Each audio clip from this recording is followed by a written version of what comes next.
네, 여러분 안녕하세요. 덕국맨입니다. 제과제빵기능사 필기시험 강의에 오신 것을 환영합니다.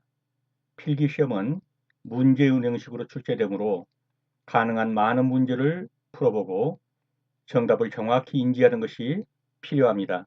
학습 진행 과정은 먼저 정답을 가볍게 스킵하면서 확인하고 다시 약간의 해설을 곁들여 정확하게 인지하는 순서로 진행합니다. 그러면 문제로 들어가겠습니다. 문제 1번입니다.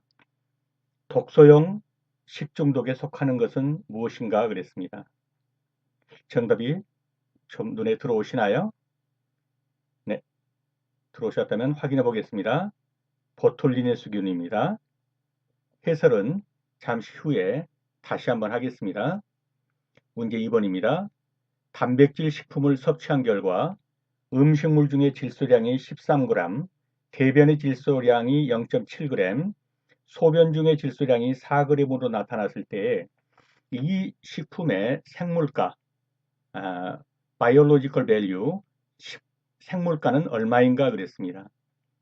정확하게 계산을 해서 답은 못 낼지라도 어떻게 푼다 하는 그 계략이 되어 있다면 풀 수 있습니다. 쉽게 말하면 생물가를 구하는 문제입니다. 대략의 그 계산식이 섰나요? 그러면 답을 확인해 보겠습니다. 64%입니다. 해설은 잠시 후에 다시 하겠습니다. 하루 2400kcal를 섭취하는 사람의 이상적인 탄수화물의 섭취량은 얼마인가 그랬습니다. 이 문제는 권장 섭취량을 알고 있는가 하는 문제와 그것을 계산할 수 있는가라는 문제입니다. 그걸 알고 계시고 계산할 수 있다라고 하면 풀면 나옵니다. 그 정도에서 이것은 답을 확인하고 넘어가겠습니다. 330에서 420g입니다. 당질을 소화시키는 데 관계되는 효소는 그랬습니다. 당질을 소화시키는 데 관계되는 효소는 당질, 탄수화물이죠. 예, 소화시키는 데 관계되는 효소. 정답이 눈에 어느 정도 들어오셨죠? 확인하겠습니다. 아밀라제입니다. 5번입니다. 물 100g에 설탕 25g을 녹이면 당도는 얼마인가 그랬습니다. 물 100g에 설탕 25g을 넣으면 당도는 당도를 구하는 계산식을 알고 있는가 하는 것입니다. 계산식을 알고 있다면 뭐 그냥 이거는 암산으로 풀어도 나올 수는 있는데요. 일단 확인하겠습니다. 20%입니다. 문제 6번입니다. 데코레이션 케이크 하나를 완성하는데 한 작업자가 5분이 걸린다고 한다. 작업자 5명이 500개를 만드는데 몇 시간 몇 분이 걸리겠는가? 이 문제는 좀 시간을 필요로 하는 문제입니다. 근데 얼마든지 뭐 기존에 나왔던 문제이고요. 또 출제될 수 있기 때문에 푸는 방식은 알아두셔야 합니다. 일단 확인하고 넘어가겠습니다. 8시간 20분인데요. 잠시 후에 해설과 함께 다시 풀어보겠습니다. 문제 7번입니다. 500g의 완제품 식빵 200개를 제조하려고 할 때 발효 손실 1%, 굽기 냉각 손실이 12%, 총 배합률이 180%라면 밀가루의 무게는 약 얼마이겠는가 하는 것입니다. 이 문제는 구입량 또는 사용량을 손실률을 계산한 것으로 계산할 수 있겠느냐, 그리고 총 배합률이라고 하면 어떤 계산 구조로 이걸 뽑을 수 있겠느냐, 이걸 묻는 것입니다. 그래서 그걸 알고 있다면 그냥 계산하면 나오는 것인데요. 일단은 그러한 이 문제를 보고 무엇을 묻는 것인지의 의도와 계산할 수 있는 식이 서 있다면 됩니다. 확인하겠습니다. 64kg입니다. 잠시 후에 다시 풀어보겠습니다. 문 8. 스트레이트법으로 식빵을 만들 때 밀가루 온도 22도, 실내 온도 26도, 수돗물 온도 17도, 결과 온도 30도, 희망 온도 27도라면 계산된 물 온도는 얼마인가 그랬습니다. 이 문제도 무엇을 묻고 있는지와 산식만 알면 뭐 푸는 거야 계산기 가지고 풀면 됩니다. 어, 거의 암산으로도 나올 정도이죠. 과연 그러한 무엇을 묻고 있는지와 이제 물의 온도를 어떻게 구하는지, 예, 마찰 계수는 어떻게 구하고 물의 온도는 어떻게 구하는지를 알고 있는가를 묻는 것입니다. 정답을 확인하겠습니다. 8도씩입니다. 문제 9번입니다. 머랭을 만드는데 1kg의 흰자가 필요하다면 껍질을 포함한 평균 무게가 60g인 달걀은 약 몇 개가 필요하겠느냐 하는 것입니다. 1kg의 흰자가 필요하다. 그럼 껍질을 포함해서 평균 무게가 60g인 달걀은 몇 개가 필요하겠느냐. 이것은 달걀이 껍질이 몇 프로, 흰자가 몇 프로, 노른자가 몇 프로, 이 달걀의 구성 성분을 알고 있는가의 문제와 거기에서 어느 것 하나를 물을 때 그것을 도출해낼 수 있는 산식을 알고 있는가라는 것을 묻는 것입니다. 이런 문제를 풀어보셨다면 금방 알 것이고 안 풀어보셨다면 좀 생소할 겁니다. 확인하겠습니다. 28개입니다. 풀어보는 건 잠시 후에 하겠습니다. 10번입니다. 언더베이킹에 대한 설명 중 틀린 것은 정답이 좀 눈에 들어오셨나요? 이 부분도 언더베이킹이 무엇이며 오버베이킹이 무엇인지 어떻게 설명드릴 수 있는지 정확하게 뜻을 알고 있는지를 묻고 있습니다. 정답 확인하겠습니다. 4번입니다.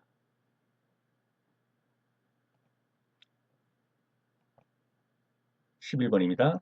40g의 계량컵에 물을 가득 채웠더니 240g이었다. 과자 반죽을 넣고 달아보니까 220g이 되었다면 이 반죽의 비중은 얼마인가 그랬습니다. 비중을 구하는 것을 알고 있다면 거의 이것은 암산으로 나올 수 있는 문제입니다. 근데 비중을 구하는 것을 어떻게 구하는 줄을 모른다고 하면 못 풀게 됩니다. 정답 확인하겠습니다. 0.90입니다. 12번입니다. 소금이 제과에 미치는 영향이 아닌 것은 그랬습니다. 이것은 어려운 문제는 아닌데요. 정답이 눈에 들어오셨나요? 확인합니다.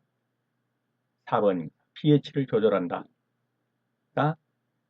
소금이 제과에 미치는 영향이 아닌 것입니다. 13번입니다. 우유 중에 포함되어 있는 유당의 평균 함량은 얼마인가 그랬습니다. 이거는 바로 그냥 알고 있으면 정답이 탁 찍히는 것이죠. 확인합니다. 4.8%입니다. 다음 중 비용적이 가장 큰 제품은 무엇입니까? 그랬습니다. 이것도 비용적이 무엇인가를 알고 있다면 바로 그냥 보이는 것이죠. 답이 확인되셨나요? 확인하겠습니다. 스펀지 케이크입니다. 15번입니다. 스펀지 도우법으로 반죽을 만들 때 스펀지 반죽 온도로 적정한 것은 그랬습니다. 예, 이 문제도 스펀지 반죽 온도, 도우 반죽 온도 알고 있다면 바로 찝히는 것이죠. 정답 확인합니다. 24도입니다. 16번입니다. 퍼프 페이스트리 굽기 후 결정과 원인으로 틀린 것은 그랬습니다. 정답이 눈에 들어오셨나요? 이 문제는 퍼프 페이스트리 굽기가 무엇인지를 알고 있는가를 묻는 것입니다. 확인합니다. 2번입니다. 다음입니다. 17번입니다. 포도당과 결합하여 젖당을 이루며 뇌신경 등에 존재하는 당류는 그랬습니다. 포도당과 결합해서 젖당을 이룬다. 이것만 알아도 답은 나오고요. 뇌신경 등에 존재하는 당류다.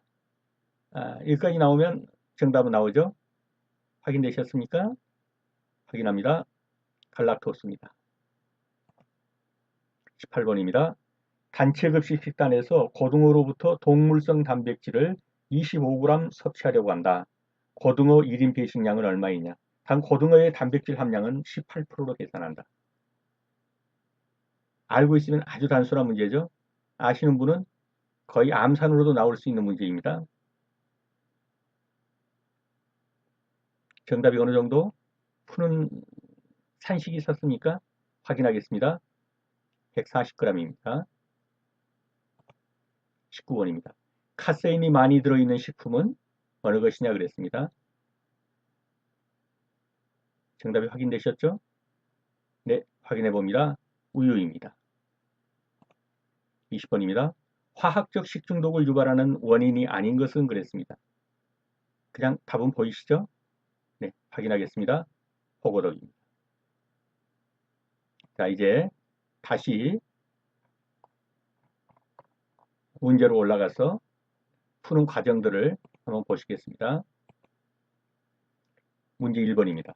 독소형 식중독에 속하는 것은, 조금 전에 봤으니까 이제 뭐 답은 그냥 들어오셨죠? 네, 보툴리누스균입니다. 보시죠.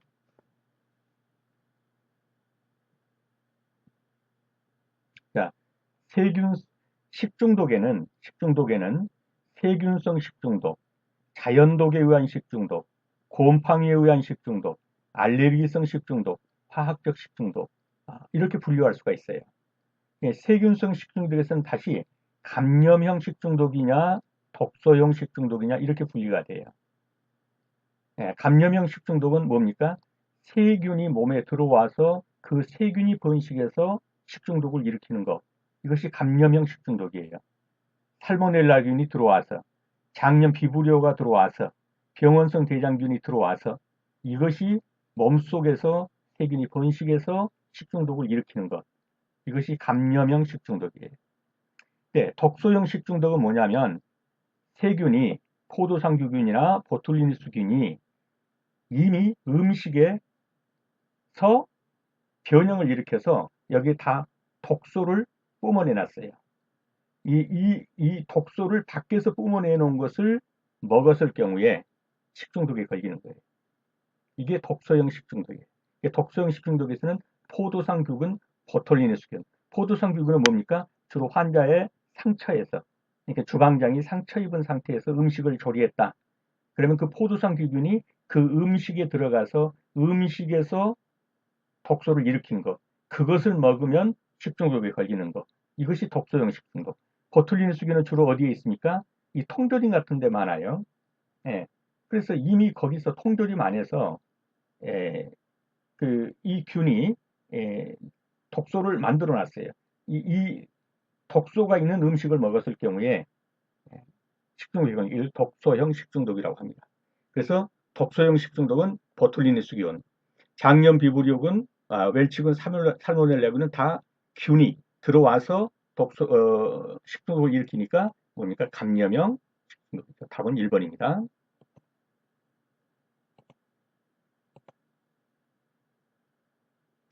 2번입니다. 단백질 식품을 섭취한 결과 음식물 중의 질소량이 13g이고 대변의 질소량이 0.7g, 소변 중의 질소량이 4g으로 나타났을 때 이 식품의 생물가, 아, 바이올로지컬 밸류는 얼마냐?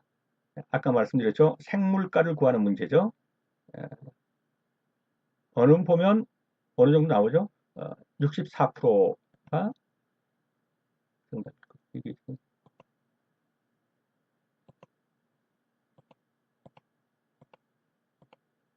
네.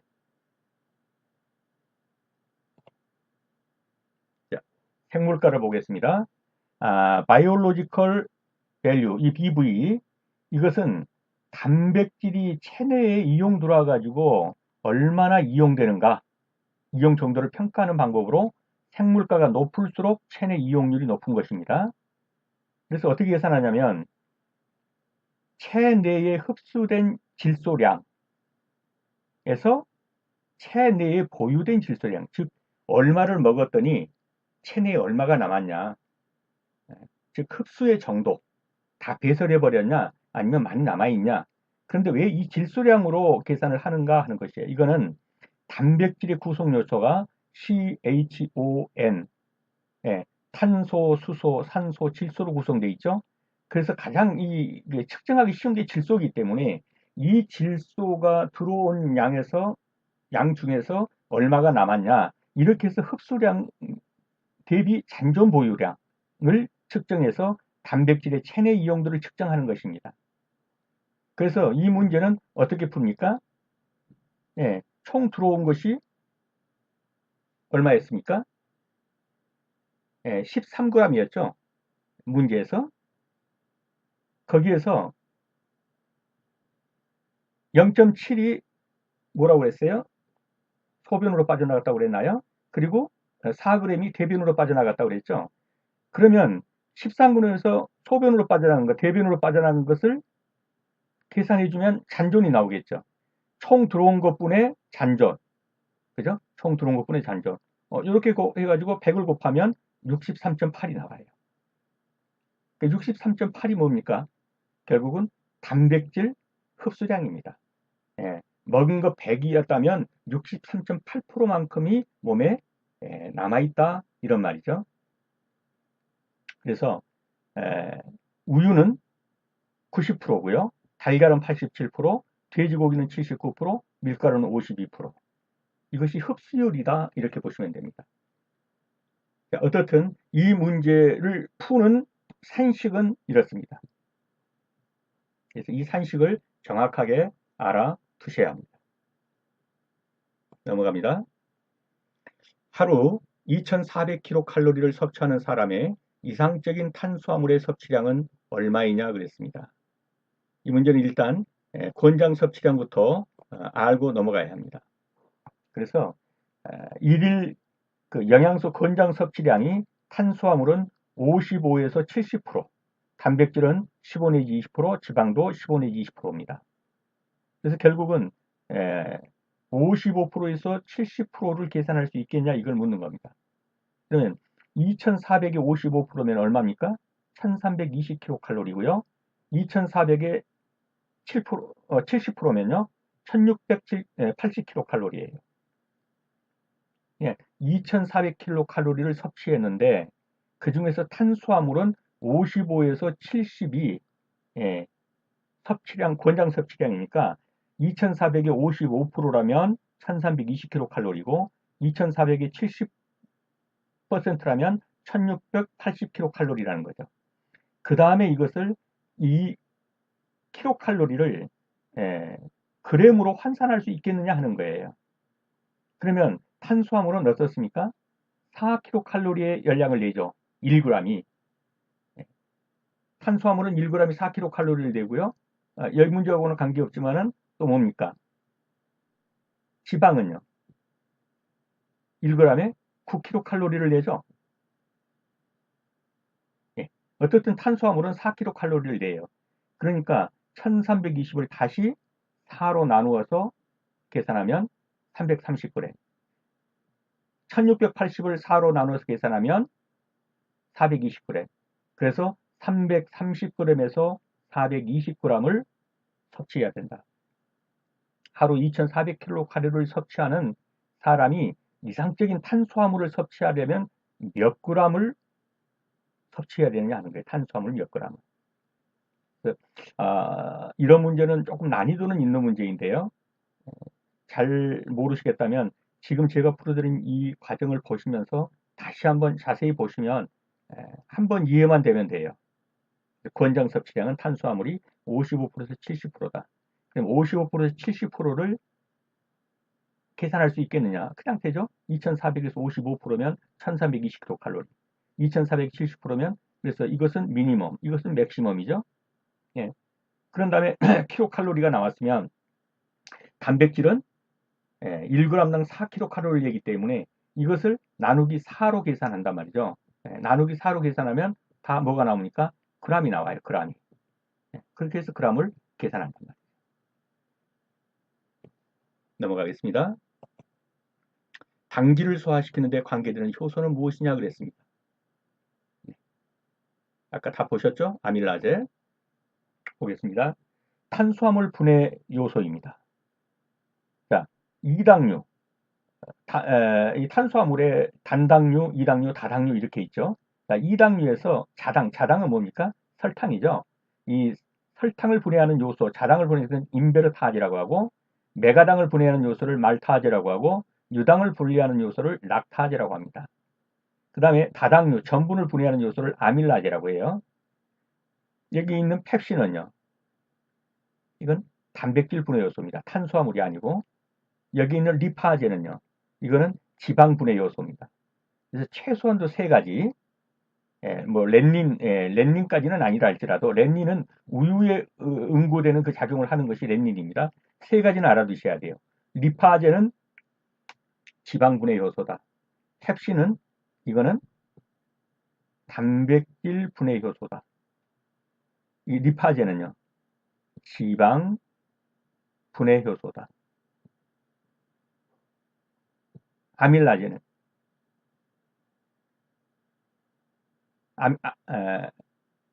아밀라제는요, 탄수화물. 이것이 이 당질이라는 게 탄수화물입니다. 이 탄수화물 분해 요소다. 네, 이 정도로 알아두시면 되겠습니다. 여기에 소화 요소 정리해서 일단 탄수화물의 가수 분해 효소 보세요. 아밀라제, 수크라제가 아까 뭡니까? 인베르타제라는 거예요. 이게 그 자당 분해 요소. 말타제, 락타제, 아밀라제. 그래서 그냥 아수말락 이렇게 두 문자로 좀 외워두셔도 좋고요. 아수말락. 요거는 탄수화물 가수 분해 요소고, 단백질은 뭐라고 했어요? 아까 펩신. 트립신, 에렙신인데 최소한도 펩신을 알아두셔야 한다. 지방은요, 리파제. 그 다음에 스테압신. 최소 리파제 알아야 합니다. 그래서 굵은 거 3개. 탄수화물 분해 요소, 아밀라제. 그 다음에 단백질 분해 요소, 펩신. 그 다음에 지방 분해 요소, 리파제. 이 3가지는 알아두십시오. 탄수화물 분해 요소, 뭐요? 아밀라제. 단백질 분해 요소, 펩신. 지방 분해 요소, 리파제. 넘어갑니다. 100g의 설탕 25g을 넣으면 당도는 얼마인가? 이 문제를 아시는 분은 그냥 가볍게 들으시고, 잘 모르시는 분은 어렵지 않으니까 지금 완전히 익혀두셔야 합니다. 자, 당도 프로테이지 계산입니다. 용매 플러스 용질 분의 용질입니다. 여기서 물 250에 설탕 이렇게 나왔으면 뭡니까? 용매는 무엇이죠? 물이죠, 물. 용매가 뭐예요? 녹이는 거 이 말이죠. 네? 녹이는 거. 그 다음에 용질은요. 녹는 물질 자체. 여기서로 말하면 뭐예요? 설탕이에요. 그러니까 이 당도 계산은 용매 플러스 용질 그러면 100 플러스 25죠. 이거 분해 뭡니까? 용질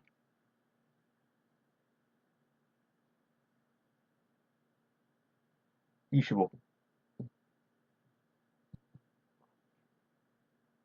물에다가 설탕 탄 거 분해 설탕물이죠. 그 들어간 설탕 요게 뭡니까? 이게 당도입니다. 이거 계산. 이거 계산하면 얼마 나와요? 20% 나오죠. 계산 이렇게 한다는 거예요. 네. 쉽게 말하면 설탕물 분에 들어간 설탕 이거 계산하는 거예요. 설탕물은요. 설탕 플러스 물. 이게 설탕물이죠. 설탕 플러스 물. 125죠. 거기다가 설탕 25죠. 25를 125로 나누면 20. 네. 됐죠? 6번입니다. 데코레이션 케이크 하나를 완성하는데 한 작업자가 5분이 걸린다고 한다. 작업자 5명이 500개를 만드는데 몇 시간 몇 분이 걸리는가? 이 문제는 어렵게 생각하면 한도 끝도 없어요. 제가 지금 만드는 이러한 형식으로 나오면 바로 이런 형식으로 푸세요. 있는 그대로죠. 한 명의 작업자가 5분 작업하면 한 개를 만든대요. 여기 나와 있는 그대로입니다. 한 명의 작업자가 5분 작업하면 한 개 만든다. 요대로 썼어요. 그러면 5명, 여기서 지금 5명 작업자가 500개를 만드는데 이렇게 했기 때문에 그럼 일단 5명 작업자가 여기 있는 그대로 요 5분이죠. 요 5분 작업하면 얼마 만들겠어요? 한 명이 5분 작업을 5개 만들었다면, 한 개 만들었다면 5명이 5분 작업하면 5개 만들겠죠. 그죠? 다음에 이제 이걸 좀 더 높여서 5명 작업자가 몇 분을 작업하면 이걸 모른단 말이에요. 이걸 구하라는 거예요. 500개를 완성하겠냐? 이걸 묻는 거예요. 자, 그러면 요거는 뭐예요? 요거는 5분 곱하기 100이에요. 왜냐하면 5개가 500개가 되려면 이거에다가 곱하기 100을 했죠. 이것에 100배만 되면 되는 거예요. 100배만. 그죠? 이것의 100배. 그러면 여기 뭐가 있어요? 100배니까. 결국 답은 500분 이런 말이에요. 그 다음 문제는 뭐냐면 500분이 몇 시간 몇 분인지를 계산할 수 있겠냐? 이걸 묻는 거예요. 500분이. 근데 이것을 단순히 나누기 60분으로 해야지 이러면은 계산 안 나와요. 그래서 이런 문제는 어떻게 풀어야 되냐? 일단 60으로 나눠 보세요. 그러면 6, 8에 48, 480분이 8시간이죠. 8시간 하고 얼마 나와요? 20분 남죠. 예. 그래서 8시간 20분이에요. 이 문제는 제가 지금은 시간이 없어서 두 번, 세 번 설명을 못 하는데요. 한번 이렇게 보시고, 한 사람이 5분 작업하면 한 개 완성하면 5명이 5분 작업하면 5개 완성하네?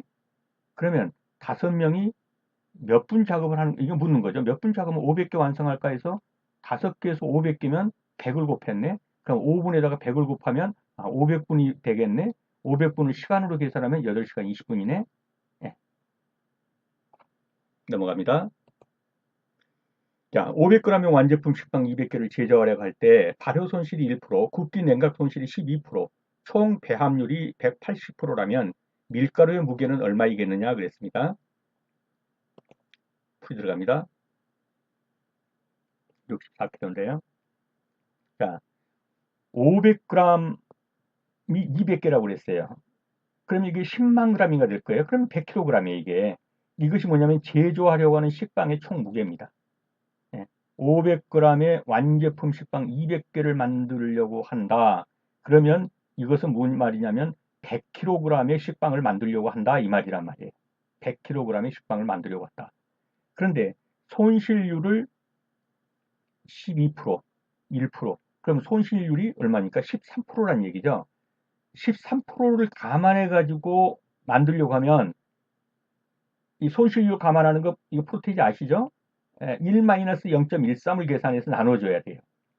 그러면 114kg을 만들어야 손실률 13%를 계산하고 요게 된다고요. 만들려고 하는. 손실될 걸 감안해서 100kg을 만들려면 결국 114kg을 만들어야 돼요. 그런데 이 114kg을 총 배합률을 또 감안해서 밀가루 무게를 만들어줘야 돼요. 총 배합률이란 건 뭐예요? 밀가루에다 물도 들어갔을 거고 여러 가지 들어갔을 거 아니에요. 그런데 밀가루 대비하여 180%라는 거예요. 그러면 뭐겠습니까? 114kg를 1.8로 나눠주면 순수 밀가루에 대한 무게가 나오겠죠. 114를 1.8로 나눠주면 그러면 약 64kg이 나와요. 이런 문제는 난이도가 약간 상이죠. 상인데 풀어만 한 번만 풀어보면 거의 암산으로도 풀 수 있는 문제예요. 근데 이제 이 문제를 뭐 어떤 책에서나 또는 뭐 정답이라고 하는 책에서 상당히 어렵게 한 책들이 있어요. 거기서 이런 식의 계산을 하는데요. 만약 그것이 발효 손실 계산 후에 굽기 냉각 손실을 계산해야 한다는 전제 조건이 붙으면 이런 식으로 풀어야 돼요. 근데 붙어 있지도 않은데 이런 식으로 풀 필요는 없다고 보는 건데요. 답은 똑같아요. 그래서 먼저 손실률을 먼저 그 발효 손실을 계산한 다음에 1.01에서 나온 것을 다시 또 감안해 가지고 12% 손실을 또 계산해 주는 거예요. 이렇게. 그러면은 그래 가지고 1.8로 나누면 63.769가 나와요. 그래도 답은 64kg으로 나오는데 정답인 영향이 없어요. 근데 굳이 이렇게 어렵게 풀 필요는 없다고 보고요. 제가 푼 대로 이렇게 쉽게 가시면 될 것 같아요. 500g에 총 식빵 200개면 식빵 100kg을 만들려고 하는데 이건 식빵 100kg이에요. 계산해 보면 나오죠. 100kg을 만드는데 손실률이 13%다. 그러면 뭐 이 문제까지 완전히 맞춰야 돼요. 손실률 18로 그냥 114kg 만들어야 한다.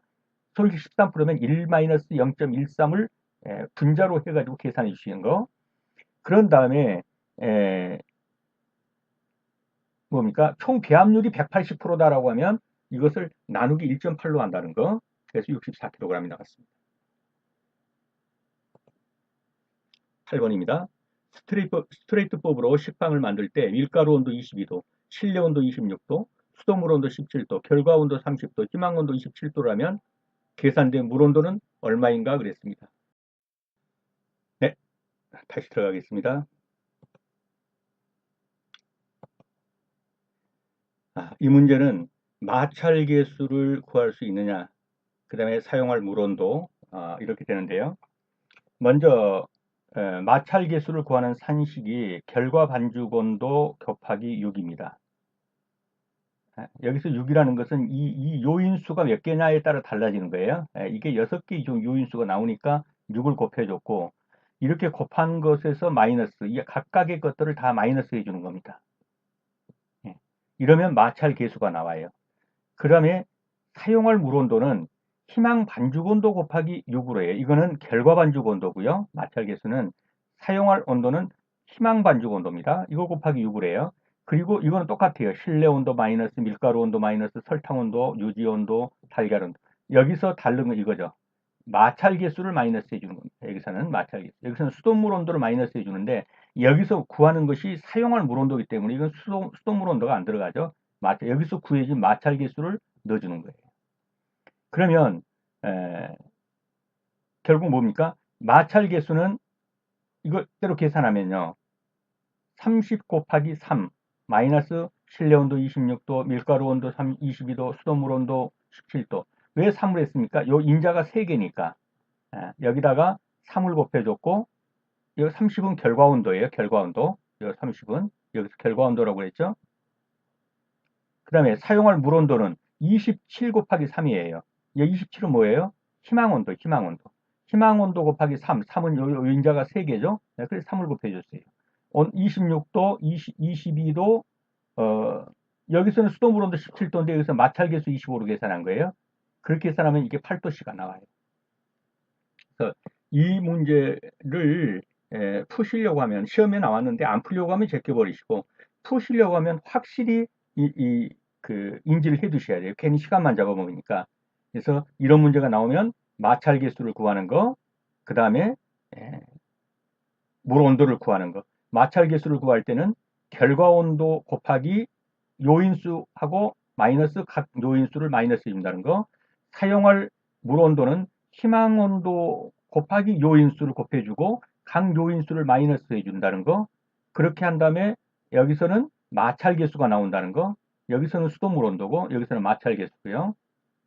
이렇게 해서 답을 구한다는 거. 네, 넘어가겠습니다. 머랭을 만드는데 1kg의 흰자가 필요하다면 껍질을 포함한 평균 무게가 60g인 달걀은 약 몇 개가 필요하겠느냐 그랬습니다. 확인해 봅니다. 자, 달걀의 구성에서 흰자 대 노른자 대 껍질이 6대 3대 1입니다. 60%, 30%, 10%입니다. 그러면 달걀 한 개 흰자가 여기서 뭐라고 그랬습니까? 여기서는 달걀이 60g인 달걀이라고 그랬어요. 그러면 껍질을 포함한 평균 무게가 1g 흰자가 필요하다면 필요한 것은 뭐예요? 1kg의 흰자입니다. 흰자의 비율은 몇 프로라고 했습니까? 60%입니다. 그러면 60g인 달걀에 60g인 달걀에 흰자는 몇 프로라고요? 0.6이에요. 60%. 그러면 66에 36, 36g. 즉 달걀 한 개를 깼을 때 흰자가 36g 나온다 이 말입니다. 흰자가 36g 나왔어요. 그러면 이 36g이 1kg이 되려면 도대체 몇 개가 필요하냐 그랬어요. 그럼 뭐겠어요? 1kg은 1000이죠. 나누기 36. 이렇게 계산하면 이게 얼마냐 이걸 묻는 거예요. 1000 나누기 36. 그럼 27.77 이렇게 나오겠죠. 약 28개. 이렇게 해서 정답이 도출되었습니다. 넘어갑니다. 언더 베이킹에 대한 설명 중 틀린 것은 무엇이냐 그랬습니다. 이 문제도 언더 베이킹과 오버 베이킹이 무엇인지를 알고 있는가 묻는 겁니다. 정답은 제품 윗부분이 평평하다. 자, 확인해 보겠습니다. 이 언더냐, 오버냐 하는 것은 무엇을 기준으로, 언더는 밑이라는 뜻이고, 오버는 그 위라는 뜻이죠. 무엇을 기준으로 언더고, 무엇을 기준으로 오버냐 하는 거예요. 시간입니다. 시간, 즉, 베이킹에 걸리는 시간이 오버했느냐, 터준 시간보다 아니면 그 밑이냐, 이걸 가지고 오버와 언더를 구분합니다. 자, 그러면 오버 베이킹을 했다. 오버 베이킹을 했다면 뭡니까? 시간이 어떻다는 얘기예요? 오래 구웠다 이 말이죠. 오버했다. 시간이 오버했다. 오래 구웠다. 이렇게 보면 돼요. 오래 구웠다. 근데 오래 구우려면은 높은 온도에서 구웠을까요? 낮은 온도에서 구웠을까요? 낮은 온도에서 구웠다는 거예요. 왜? 높은 온도에서 오래 구우면 다 타서 수치돼 버리겠죠. 예. 그래서 오래 굽는다 그러면 낮은 온도, 짧게 굽는다 그러면 높은 온도. 이렇게 해서 시간과 온도를 그 반비례하는 것으로 이렇게 잡아두셔야 돼요. 그러면 이제 문제가 나오죠. 자, 높은 온도에서 짧게 굽는다. 짧게 굽는다.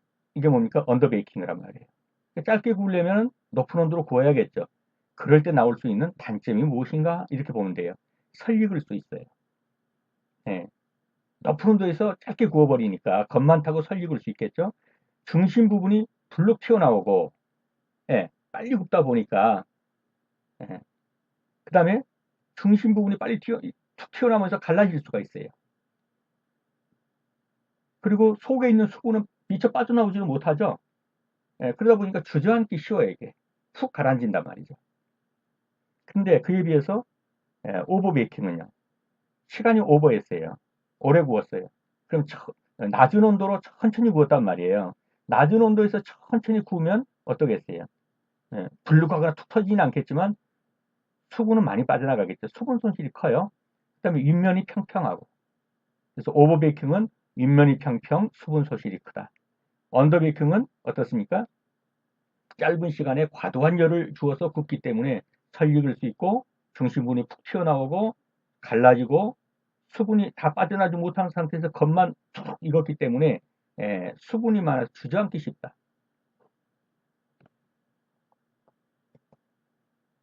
이렇게 이해해 주시면 되겠습니다. 12번입니다. 40g의 계량컵에 물을 가득 채웠더니 240g이었다. 과자 반죽을 넣고 달아보니 220g이 되었다면 이 반죽의 비중은 얼마입니까? 이것은 뭘 묻고 있습니까? 비중을 알고 있느냐라는 것을 묻고 있습니다.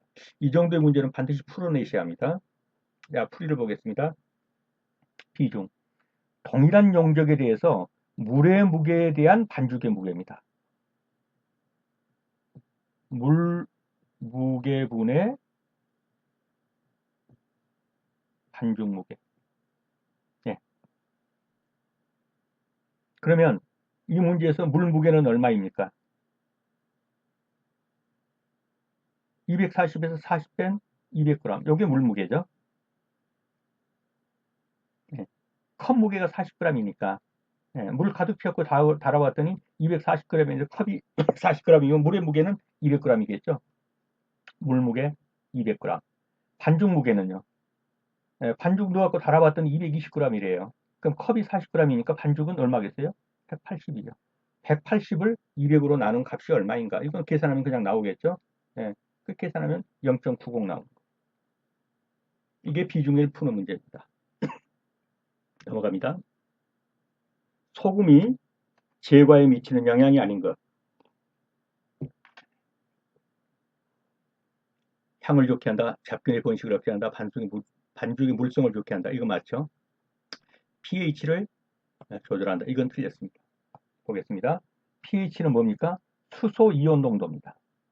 이건 용액의 산성이냐 알칼리성이 정도를 나타내는 수치입니다. 그 수소 이온 농도가 일정치 이상이면 산성, 일정치 이하면 알칼리. 요게 이제 수소 이온 농도예요. 그러니까 이 산을 첨가하면 농도 조절이 가능한 거예요. 산을 첨가해서 농도 조절하는 것입니다. 소금을 쳐서 하는 거 아니에요. 소금이 pH를 조절할 수 있는 건 아닙니다. 산을 첨가하면 수소 이온 농도는 올라가기도 하고 내려가기도 합니다.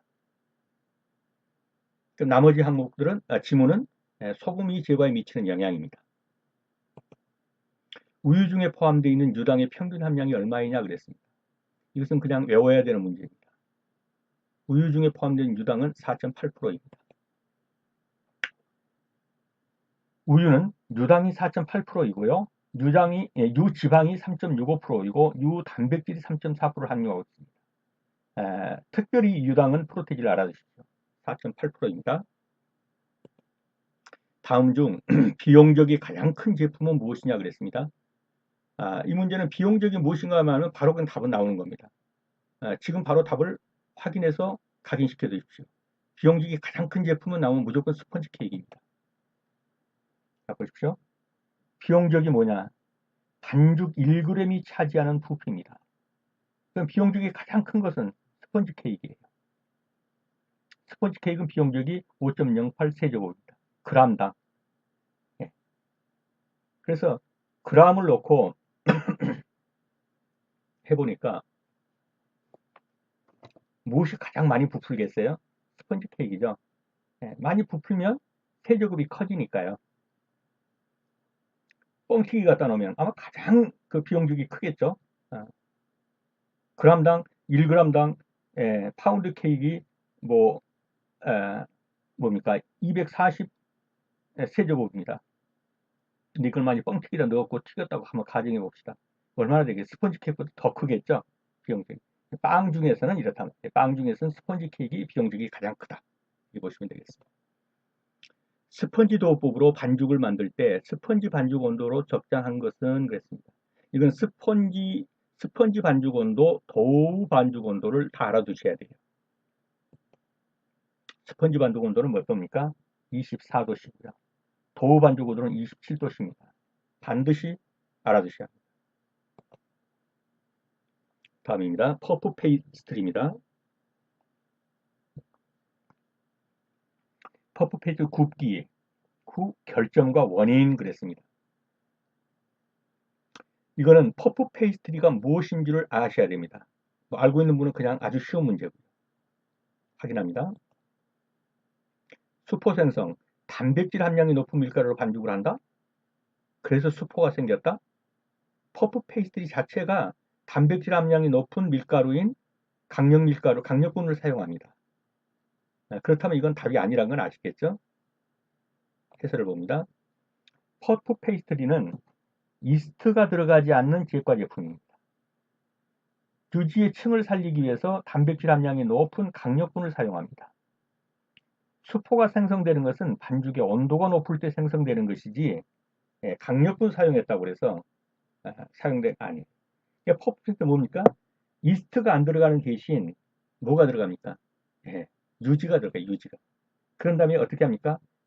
많이 그 층을 만들어주죠. 밀어가지고 밀기를 많이 층을 많이 만들어주죠. 그래서 뭐 심지어는 뭐 50겹도 나올 수 있어요.